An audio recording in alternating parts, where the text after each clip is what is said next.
नमस्कार, India voice देख रहे हैं। यहां पर मैं हूं आपके साथ शिवम दुबे। बुलेटिन की शुरुआत करेंगे बड़ी और अहम खबर के साथ। खबर गाजियाबाद से है, जहां राकेश टिकैत, किसान नेता राकेश टिकैत के बयान पर बवाल थमने का नाम नहीं ले रहा है। तो राकेश टिकैत ने बयान दिया था जिसमें उन्होंने कहा था कि भारत में भी बांग्लादेश जैसे हालात हो सकते हैं। और अब विधायक नंदकिशोर गुर्जर ने उत्तर प्रदेश के मुख्यमंत्री योगी आदित्यनाथ को पत्र लिखा है और इंडिया वॉइस पर नंदकिशोर गुर्जर, जो कि बीजेपी के विधायक हैं, उन्होंने कहा कि एनएसए लगाने की मांग की गई है और राकेश टिकैत पर सख्त कार्रवाई हो। तो नंदकिशोर गुर्जर, उन्होंने राकेश टिकैत, तो इंडिया वॉइस पर बातचीत के दौरान विधायक नंदकिशोर गुर्जर ने कहा कि एनएसए लगाने की मांग की गई है राकेश टिकैत पर और उनके खिलाफ सख्त कार्रवाई हो। तो किसान नेता राकेश टिकैत ने बीते दिनों बयान दिया था कि भारत के हालात भी बांग्लादेश जैसे हो सकते हैं।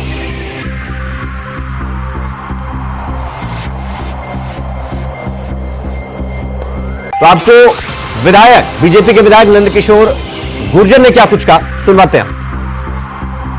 ये जो श्री राकेश टिकैत जी ने जिस तरह का बयान दिया है, ये आजादी के बाद मैं समझता हूँ या तो भिंडरवाला ने बयान दिया था, उसका इलाज जो हुआ वो पूरे देश के सामने। जिस तरह से डॉक्टर बेटी के लिए इन्होंने कहा कि लोग आंदोलन कर रहे हैं, तो उस बेटी के साथ भी इन्होंने शब्दों के द्वारा दुराचार किया। इनके घर में, परिवार में भी बेटियां होंगी। और ये कहना कि मैं लाल किले पे जो ट्रैक्टर लेकर के हमने जो वहां खालिस्तान का झंडा फहराया था तिरंगा उतार के, अगर हम लाल किला नहीं जाते, पार्लियामेंट चले जाते, तो हम देश में कब्जा कर लेते। तो टिकैत ने स्वीकार किया है। पहले कहता था कि मैं नहीं गया लाल किला, अब उसने अपने बयान में ही स्वीकार कर लिया है कि मैंने तिरंगा उतारा और देश को गुलाम बनाया खालिस्तान का झंडा फहरा करके। 3 बार भारत गुलाम हुआ है। पहली बार मुगलों ने गुलाम किया, दूसरी बार अंग्रेजों ने और तीसरी बार राकेश टिकैत ने खालिस्तानियों से मिलकर गुलाम कराया। जिसके लिए मेरा सीधा कहना है, आईएसआई, कट्टरपंथी मुल्क और खालिस्तानी जो उग्रवादी आतंकवादी हैं, उनसे बहुत बड़ी फंडिंग लेकर के। नंदकिशोर जी, सवाल ये भी उठता है, आप विधायक है, आपके पास उतनी शक्ति है, आप जनता के हित में काम करते हैं, तो आप पत्र लिखकर मांग क्यों कर रहे हैं? आप मुकदमा क्यों नहीं दर्ज कर रहे? मांग नहीं कर रहे, मैंने एफआईआर के लिए पत्र लिखा है। आपने उसको पढ़िए कि इस पर एनएसए लगनी चाहिए, माननीय मुख्यमंत्री जी, उसके लिए आपने पत्र लिखकर मांग की है? नहीं, तो पत्र नहीं है, वो एफआईआर है। तो आप एफआईआर पत्र को लिखकर? वो पत्र नहीं है, वो एफआईआर है। माननीय मुख्यमंत्री जी को उन्हें संज्ञान में लाना जरूरी था, नीचे थाना प्रभारी को भी है जी। तो इन पे एफआईआर हो। जो व्यक्ति सीधा कह रहा है खुलेआम कि वहां मैं बहुत जल्दी पार्लियामेंट में और प्रधानमंत्री आवास में घुस करके कब्जा कर लूंगा और बांग्लादेश की तरह ही, मैं तो 26 में कर देता लेकिन अब पक्का करूंगा। और उस डॉक्टर बेटी के लिए जिस तरह से बोला है, ये पूरा शर्मनाक है। पूरा देश आक्रोशित है, देश की जनता। इस बार टिकैत अगर दिल्ली में आके दिखाए तो किसानों के बीच में थे और किसानों को माने प्रधानमंत्री जी बहुत ज्यादा भगवान की तरह मानते हैं, इसलिए उनकी वो गलती में वो बच गए। इस बार वो आए, दिल्ली की जनता तैयार बैठी है। यहाँ दिल्ली के आसपास रहने वाले लोगों ने जो करोड़ों लोगों का अपमान किया, तिरंगे का अपमान किया है, उनका खून उबाल मार रहा है। ये उन्हीं का खून है जिन्होंने तैमूरलंग को मारा था। ऐसे टिकैत जैसे लोग जो राष्ट्रद्रोही है, दिल्ली के अंदर प्रवेश करना तो दूर सोच भी नहीं सकते। तो अगली खबर की ओर बढ़ेंगे। नोएडा से अनोखा मामला सामने आया है और पोस्टमार्टम हाउस में तैनात सफाई कर्मी की गंदी करतूत सामने आई। आपको बता दें कि डीप फ्रीजर रूम को होटल का कमरा बनाकर, जी हां, पोस्टमार्टम हाउस में डीप फ्रीजर रूम में महिला को बुलाकर सफाई कर्मी ने अश्लीलता की पराकाष्ठा को पार कर, तो शव रखने वाले कमरे में अश्लीलता फैलाई जाए। आपत्तिजनक हालत में सफाई कर्मी महिला के साथ दिखा। महिला और सफाई कर्मी ने अश्लीलता की सारी हदों को पार किया। फिलहाल वीडियो वायरल होने के बाद पुलिस ने मामले में एफआईआर दर्ज कर लिया है और 3 लोगों को, यानी 3 आरोपियों को गिरफ्तार किया। तो पोस्टमार्टम हाउस की सुरक्षा पर अब सवाल खड़े होने लगे। शव रखने वाले कमरे में गंदी हरकतें, आपत्तिजनक हालत में सफाई कर्मी, एक महिला के साथ पकड़ा। तो वीडियो वायरल होने के बाद पुलिस ने एक्शन लिया, एफआईआर दर्ज किया, गिरफ्तारी भी की। लेकिन जो सवाल खड़ा हो रहा है वो ये कि पोस्टमार्टम हाउस के डीप फ्रीजर में भी अगर इस तरह की हरकतें हो रही हैं तो फिर सुरक्षा को लेकर सवाल क्यों न खड़े हो? इसी को लेकर अब सवाल खड़ा हो। तो ये बड़ी खबर हम आपको बता रहे हैं। आपत्तिजनक हालत में महिला के साथ सफाई कर्मी वो पोस्टमार्टम घर के डीप फ्रीजर रूम में दिखा, और डीप फ्रीजर रूम को होटल का कमरा बना। इस खबर पर हमारे साथ हमारे सहयोगी नितिन चौधरी हमारे साथ न्यूज रूम से जुड़ गए हैं। नितिन, क्या कुछ पूरा मामला है और क्या कुछ अभी तक कार्रवाई हुई है, विस्तार से बताइए। देखिए शिवम, बिल्कुल नोएडा के सेक्टर 94 में जो पोस्टमार्टम हाउस बना हुआ है उसमें लगातार जिस तरीके से जो पोस्टमार्टम की जो डेड बॉडियाँ रहती हैं लगातार वो भी सुरक्षित नज़र नहीं आती हैं, क्योंकि जिस तरीके से आज एक वीडियो जो है सोशल मीडिया पे काफ़ी तेज़ी से वायरल हो रहा है। लेकिन जिस तरीके से देखा जा रहा है जो अंदर लोग हैं जो काम करते हैं पोस्टमार्टम हाउस के अंदर, तो वहाँ पर जो महिला है उसके साथ में किस तरीके की हरकतें कर रहे हैं लगातार। इस तरीके का जब मामला सामने आया सोशल मीडिया पर, जब वीडियो वायरल होने लगी तो उसका पता लगने पर लगातार जो नोएडा की पुलिस है वो एक्शन में आती है। लेकिन एक्शन में आने के बाद तुरंत ही उसे 1.5 से 2 घंटे बाद लगातार जो अपराधी थे, जो लोग थे जिस तरीके की महिला के साथ में बदतमीजी की है, लगातार उसमें जो हरकतें कर रहे थे उनको नोएडा पुलिस ने गिरफ्तार कर लिया गया है। लेकिन उसके बाद लगातार यही देखा जाता है जो पोस्टमार्टम हाउस के अंदर जो बॉडियां रखी रहती हैं उन बॉडियों के साथ भी कहीं ना कहीं छेड़छाड़ करते होंगे, क्योंकि जिस तरीके से लगातार यही मामला चलता आ रहा था। लगातार जब हमारी सीएमओ उससे बात हो रही थी दोपहर के टाइम में, तो उन्होंने साफ तौर पर कहा कि मुझे इस वीडियो के बारे में बात पता नहीं है। लेकिन उसके बाद ही लगातार ये बताया जा रहा है कि 15 दिन पुरानी वीडियो बताई जा रही थी। लेकिन उसके बाद लगातार जब आज ये मामला सबसे तेजी से तूल पकड़ने लगा,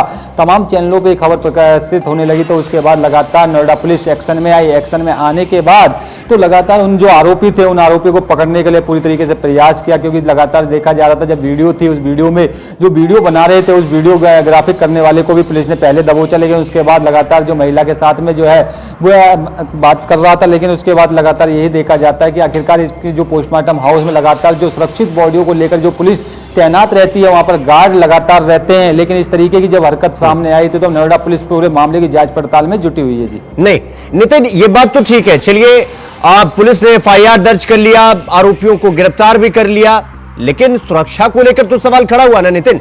सवाल ऐसे खड़ा हुआ कि भाई पोस्टमार्टम रूम में और कोई जा नहीं सकता है, सफाई कर्मी या अधिकारी वो एंट्री करेंगे, अंदर क्या चल रहा है किसको पता। अभी तक जिस तरीके से चल रहा है इसको देखकर तो सुरक्षा को लेकर बड़ा सवाल खड़ा होता है। इसकी जिम्मेदारी कौन सुनिश्चित करेगा, किसकी जिम्मेदारी होती है? देखिए बिल्कुल शिवम, बिल्कुल जिस तरीके से सुरक्षा की बात की जाए तो सुरक्षा के चौक चौबंद वहाँ पर जो है परिंदे भी पर नहीं मारते, क्योंकि लगातार पुलिस प्रशासन वहाँ पर जो है चप्पे चप्पे पर नज़र बनाए रखती है, गश्त करती है। लेकिन उसके अंदर जो पोस्टमार्टम हाउस के अंदर जो डॉक्टर्स की टीम रहती है जो पोस्टमार्टम करते हैं, उस तरीके की दरिंदी जो हालत देखी गई थी महिला को, जिस तरीके से डॉक्टर जो है छेड़छाड़ कर रहे हैं, क्योंकि बताया जा रहा था कि इस तरीके की जब मामला सामने आया तो पुलिस प्रशासन को इस मामले की पूरी तरीके से जो है चुप्पी साधे हुई थी। लगातार इस मामले की जांच पड़ताल की बात चल रही थी। जब मीडिया के सामने ये वीडियो सोशल मीडिया पर काफी तेजी से वायरल होने लगी, वायरल होने के बाद लगातार पुलिस एक्शन में आई, क्योंकि जिस तरीके से देखा जाता है सुरक्षा की बात आप कर रहे थे, तो सुरक्षा को देखा जाता है नोएडा पुलिस जहां बड़े बड़े दावे करती है, लगातार करती है कि आखिरकार यहां पर सुरक्षा की पुलिस प्रशासन अलर्ट रहता है। लेकिन उसके बाद नितिन, अब जिस तरीके से ये वीडियो वायरल हुआ है तब जाके हमें सच्चाई पता चल रहा है कि पोस्टमार्टम रूम में या डीप फ्रीजर रूम में इस तरह की शर्मनाक हरकतें हो रही हैं। सवाल ये कि क्या वहां पर कोई सुरक्षा कर्मी नहीं होता है जो पूरे पोस्टमार्टम की देखरेख करता हो, पूरे घर का देखरेख करता हो? कल को ऐसे तो कोई भी जाकर के वहां पर ये सवाल खड़े हो रहे हैं कि होटल का कमरा बनाकर रख दिया है, ऐसे तो फिर किसको विश्वास रह जाएगा कि अंदर क्या चल रहा है, किसको क्या पता?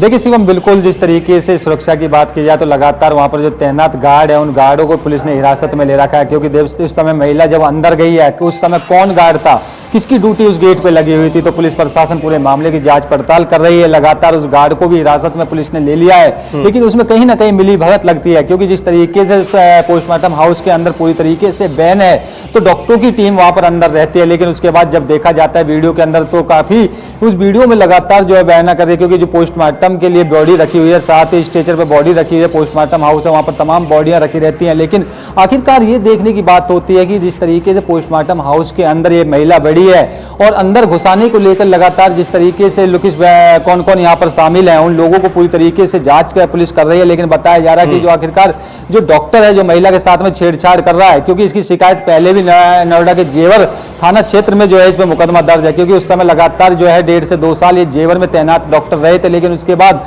ये मामला जब सामने आता है तो मामला आने के बाद में लगातार पुलिस प्रशासन और जो वहाँ के सीएमओ है नोएडा के, उन्होंने भी साफ तौर पर कहा है कि इनकी मेरे को जो है पूरी तरीके से इस मामले की जांच कराई जा रही है और लगातार इस मामले के बारे में मुझे मालूम नहीं है, क्योंकि इस तरीके को क्योंकि घटना से बचने के लिए जो सीएमओ है सुनील शर्मा वो बचना चाह रहे हैं, क्योंकि जब देखा जाता है कि डॉक्टरों के ऊपर इतनी बड़ी घटना सामने हो रही है, आखिरकार उस महिला के साथ छेड़छाड़ की जा रही है, वो डॉक्टरों को पहले भी इस मामले की जांच कराई जाती है, क्योंकि सीसीटीवी फुटेज वहां पर लगे रहते हैं, कैमरे लगे हुए, तमाम चप्पे चप्पे पर नजर बनी रहती है, क्योंकि देखा जाता है कि पोस्टमार्टम हाउस के अंदर लगातार जिस तरीके की घटनाएं हो रही है, पहली घटना हुई है क्योंकि नोएडा में लगातार प्रशासन की तरफ से अलर्ट कर दिया गया है, क्योंकि देखा जाता है कि पोस्टमार्टम हाउस के अंदर जो तमाम डॉक्टरों की टीम रहती है वो रात के टाइम भी जो है पूरी तरीके कैमरे की निगरानी में जो है पोस्टमार्टम करती है। लेकिन उसके बाद लगातार क्यों वो कैमरे बंद किए गए होंगे, क्योंकि देखा जाता है कि पोस्टमार्टम हाउस के अंदर जो कैमरे लग रहे हैं उन कैमरों को बहुत बहुत धन्यवाद आपका हमसे जुड़ने के लिए और इस खबर पर जानकारी हमारे साथ साझा करने के लिए। तो खबरों में आगे बढ़ेंगे एक और बड़ी खबर के साथ। दिल्ली से बड़ी खबर आपको बता दें कि एम्स में डॉक्टरों की हड़ताल खत्म हो गई है, तो सुप्रीम कोर्ट के भरोसे अपने अपने काम पर वापस लौट गए डॉक्टर। तो कोलकाता के डॉक्टर रेप कांड के बाद से हड़ताल पर थे डॉक्टर। 11 दिनों से, पिछले 11 दिनों से लगातार हड़ताल पर थे डॉक्टर और सुप्रीम कोर्ट ने आश्वासन दिया, एम्स के रेजिडेंट डॉक्टरों ने हड़ताल खत्म कर दी है। तो सुप्रीम कोर्ट से आश्वासन मिला और इसके बाद डॉक्टर अपने काम पर वापस लौट गए हैं। तो आपको बता दें कि डॉक्टर लगातार पिछले 11 दिन से लगातार प्रदर्शन कर रहे थे। कोलकाता में डॉक्टर महिला के साथ छेड़छाड़, रेप और फिर मर्डर मामले को लेकर पूरे देश में रोष था और एम्स के डॉक्टर लगातार पिछले 11 दिनों से लगातार प्रदर्शन कर रहे थे। और अब जब सुप्रीम कोर्ट ने उन्हें आश्वासन दिया है कि सभी चीजें मुहैया कराई जाएंगी, हर चीजों को लेकर नियमावली बनेगी, सब कुछ होगा, तब जाके डॉक्टर सुप्रीम कोर्ट पे भरोसा करके उन्होंने हड़ताल खत्म कर दिया है और अपने अपने काम पर वापस लौट गए। तो आपको बता दें कि 11 दिन से डॉक्टर सड़कों पर थे, प्रदर्शन कर रहे थे और जो बेसिक जो इलाज है वो एम्स में चल रहा था, लेकिन ओपीडी की जो सेवा है वो कंप्लीटली बंद हो गई थी, प्रभावित हो रही थी इन डॉक्टरों के हड़ताल पर जाने की वजह से।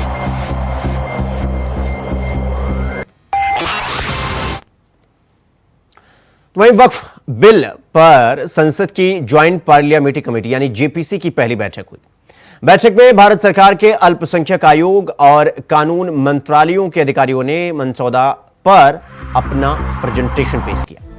आपको बता दें कि सांसद जगदंबिका पाल की अध्यक्षता वाली 31 सदस्यीय समिति को लोकसभा ने बिल की जांच करने का काम सौंपा। बैठक में विपक्षी दलों और मुस्लिम संगठनों ने विरोध जताया। आज बैठक के बाद मंत्रालय के अधिकारियों ने कहा कि जमीयत उलेमा हिंद के चीफ मौलाना अरशद मदनी सहित अन्य पक्षधर इस मामले में कुछ भी सुनने के मूड में नहीं थे। मदनी की तरफ से यह कहा गया कि अधिकारी बिना तैयारी के प्रेजेंटेशन देने पहुंच गए थे।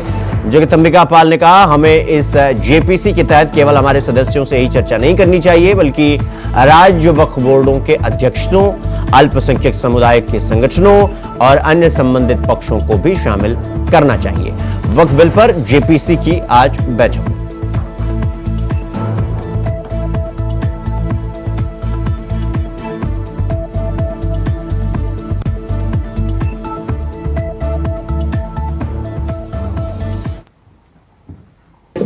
जो बिल आया है सरकार ने उसको प्रस्तुत किया, आज वो जेपीसी को रिफर हो गया और स्पीकर साहब का मैंडेट है कि वो जेपीसी को रिफर करने पे हम अगले सेशन के फर्स्ट वीक के लास्ट डे तक हमको देना है। तो स्वाभाविक है कि इसमें जेपीसी की आज बैठक शुरू हो रही, लगातार इसमें हमारे जेपीसी के सभी मेंबर्स हम इस बिल को थ्रेड एंड बेयर डिस्कस करेंगे और जो भी कंसर्न्स हैं, जो भी चीज़ें हैं उसको हम जेपीसी के अंदर डिस्कस करेंगे।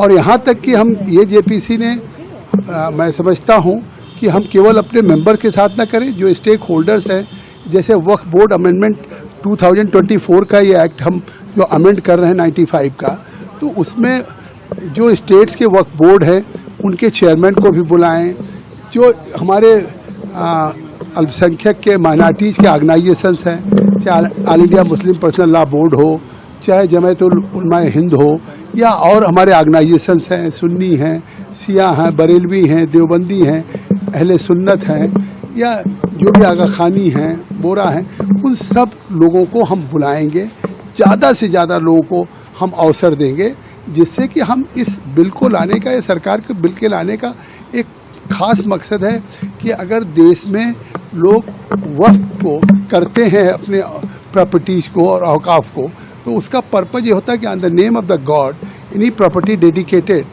For the religion purposes, pious purposes and charitable purposes. देखिए, संविधान की धारा 26 है जो धार्मिक स्वतंत्रता की आजादी देता है, और ये बाबा साहब डॉक्टर भीमराव अंबेडकर जी का संविधान है जो भारत में लागू होता है। और उस संविधान में लिखा है कि धार्मिक संस्थाओं के प्रबंधन में कोई भी हस्तक्षेप सरकार का नहीं होगा, वो चाहे मंदिर हो, चाहे मस्जिद हो, चाहे गुरुद्वारा हो, चाहे चर्च हो।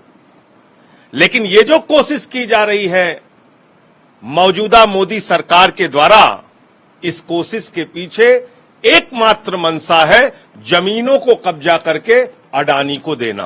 वक्फ अमेंडमेंट एक्ट 2024 गवर्नमेंट बदनीयती से लेकर आ रही है, हम उसकी निंदा करते हैं। ये तो अपोजिशन पार्टीज और इनके जो कोलिशन पार्टनर्स की मुखालिफत की वजह से जेपीसी में गया है, और हम चाहते हैं जेपीसी में हमारी भी नुमाइंदगी हो, क्योंकि ख्वाजा मोइनुद्दीन चिश्ती की दरगाह के मेन स्टेक होल्डर्स हम हैं। और जहां से ये लोग जाके दीवान और उनके बेटे नसरुद्दीन अपने आप को स्पिरिचुअल हेड कहते हैं और हर एंटी मुस्लिम एक्ट और ऑर्डिनेंसेस को सपोर्ट करते हैं गवर्नमेंट की गुड बुक्स रहने के लिए, हम इनकी मजम्मत करते हैं। ये किसी किस्म के स्पिरिचुअल हेड नहीं है। स्पिरिचुअल हेड ख्वाजा मोइनुद्दीन चिश्ती हैं, और नसरुद्दीन की तो according to Dargah Khwaja Sahab act दरगाह में कोई लीगल हैसियत भी नहीं है। हर मुस्लिम, ये मीर जाफर और मीर सादिक और ऑल इंडिया सूफी सज्जादा नशीन काउंसिल में वो लोग हैं जो दीन और मिल्लत के इस्मत फरोश हैं और मफाद परस्त लोग हैं जो कौम को गुमराह कर रहे हैं। इस वक्त तमाम मुस्लिम उम्मा एक प्लेटफॉर्म पे, और हम ये अल्लाह की राह में एक्ट बनाए, चैरिटी करते हैं हम रिलीजियस पर्पस के लिए, और सब में बड़ी बात हम इस पे किसी नॉन मुस्लिम्स को नहीं चाहते, ना डिस्ट्रिक्ट कलेक्टर। तो यहां पर रुकेंगे छोटे से ब्रेक के लिए, खबरों का सिलसिला जारी है, फौरन लौट रहा है। ब्रेक के बाद एक बार फिर आप सबका स्वागत है मेरे साथ। रुक करेंगे अगली खबर की ओर। 1857 क्रांति के महानायक अवध केसरी राणा बेनी माधव बख्श सिंह की 220वीं जयंती के अवसर पर आयोजित प्रदर्शनी का आज जिलाधिकारी हर्षिता माथुर और एसपी अभिषेक अग्रवाल ने उद्घाटन किया। फिरोज गांधी सभागार में राणा बेनी माधव सिंह बख्श समिति और जिला सूचना और जनसंपर्क विभाग की तरफ से यह प्रदर्शनी 3 दिन के लिए लगाई गई। प्रदर्शनी में आजादी की लड़ाई में अंग्रेजों के जुल्म के खिलाफ राणा बेनी माधव बख्श सिंह का योगदान को दिखाया गया।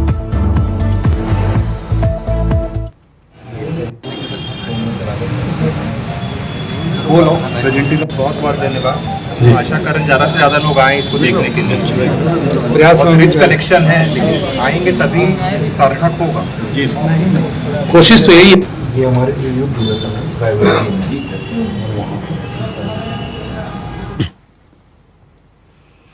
तो सरकार चाहती है कि हर पात्र व्यक्ति को सरकार राशन उपलब्ध कराए। इसको लेकर ई-केवाईसी का सत्यापन का कार्य चल रहा है। प्रदेश भर में कोटों की दुकानों पर बायोमेट्रिक के जरिए ई-केवाईसी की प्रक्रिया चल रही है, जिसमें गोरखपुर अव्वल है। जिला पूर्ति अधिकारी रामेंद्र प्रताप सिंह ने बताया कि ई-केवाईसी के तहत कार्ड धारकों का सत्यापन कराया जा रहा है। पूरे प्रदेश में गोरखपुर जनपद प्रथम स्थान पर है। बायोमेट्रिक के जरिए किसी भी कोटे की दुकान पर सत्यापन कराया जा सकता है। इसके लिए कोई शुल्क नहीं देना होगा। अभी इसके लिए कोई लास्ट डेट निर्धारित नहीं किया गया है।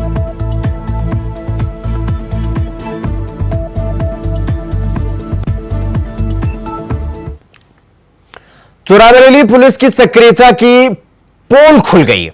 1 हफ्ते के भीतर चोरों ने तीसरी बार रेल कोच को अपना निशाना बनाया। रेल कोच के आवासीय परिसर के 10 घरों में चोरों ने हाथ साफ कर दिया। चोरी होने के बाद परिसर में हड़कंप मचा। मॉडर्न रेल कोच कारखाने की सुरक्षा व्यवस्था पर अब सवाल खड़े हो रहे हैं। घटना की सूचना पाकर मौके पर पहुंची पुलिस मामले की जांच पड़ताल में जुट गई है। पूरा मामला लालगंज कोतवाली क्षेत्र के मॉडर्न रेल कोच कारखाने के अंदर आवासीय परिसर का है।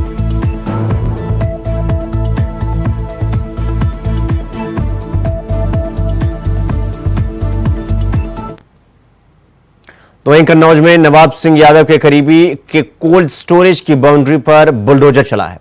अवैध निर्माण पर बुलडोजर चलाया गया। ग्राम समाज की जमीन पर कब्जा कर बाउंड्री वॉल बनाई गई थी। नोटिस के बाद भी कोल्ड स्टोरेज के मालिक ने बाउंड्री वॉल को नहीं हटाया था और नोटिस के समय अवधि पूरी होने के बाद बारी पुलिस बल मौके पर पहुंचकर राजस्व टीम ने अवैध बाउंड्री वॉल को ध्वस्त कर दिया। पूरा मामला कन्नौज के ठठिया थाना क्षेत्र के बलनापुर गांव के बांके बिहारी कोल्ड स्टोरेज का है।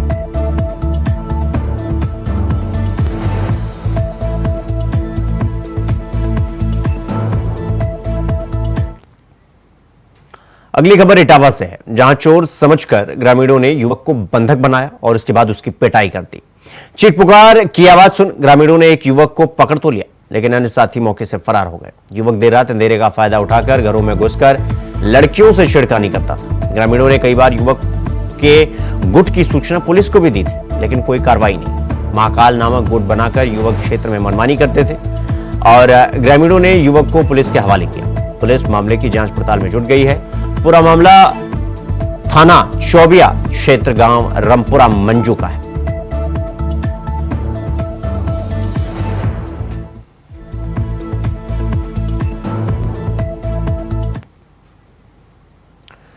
रुक करेंगे अगली खबर की ओर। अखिल भारतीय कांग्रेस कमेटी के निर्देश पर उत्तर प्रदेश कांग्रेस कमेटी के अध्यक्ष पूर्व मंत्री अजय राय के नेतृत्व में जोरदार प्रदर्शन किया गया।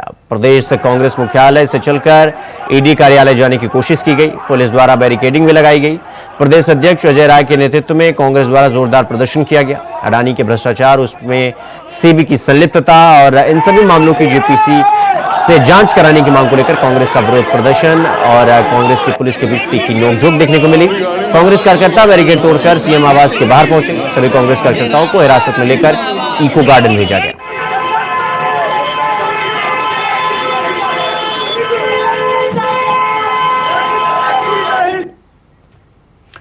रुक करेंगे अगली खबर की ओर। अगली खबर अलीगढ़ से है, जहां युवक 11वीं की किशोरी छात्रा को बहला फुसलाकर भगा ले गया।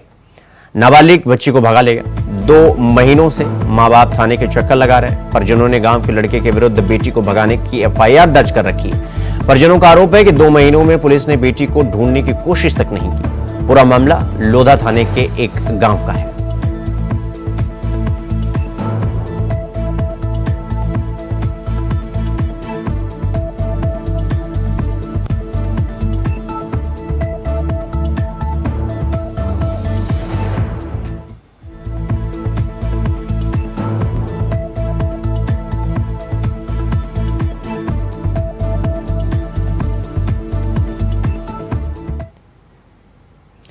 तो खबर अलीगढ़ से है, जहां अकराबाद पुलिस ने वाहन चोर गिरोह का पर्दाफाश किया। 4 शातिर वाहन चोर अभियुक्त गिरफ्तार किए गए हैं। चोरों के कब्जे से चोरी किए गए 5 2-पहिया वाहन बरामद किए गए हैं। अकबराबाद थाना पुलिस ने खुलासा कर आगे की जांच पड़ताल शुरू कर दी।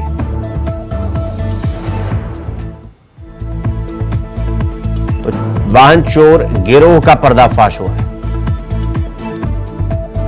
अकबराबाद पुलिस को बड़ी सफलता मिली। वाहन चोर गिरोह का पर्दाफाश हुआ।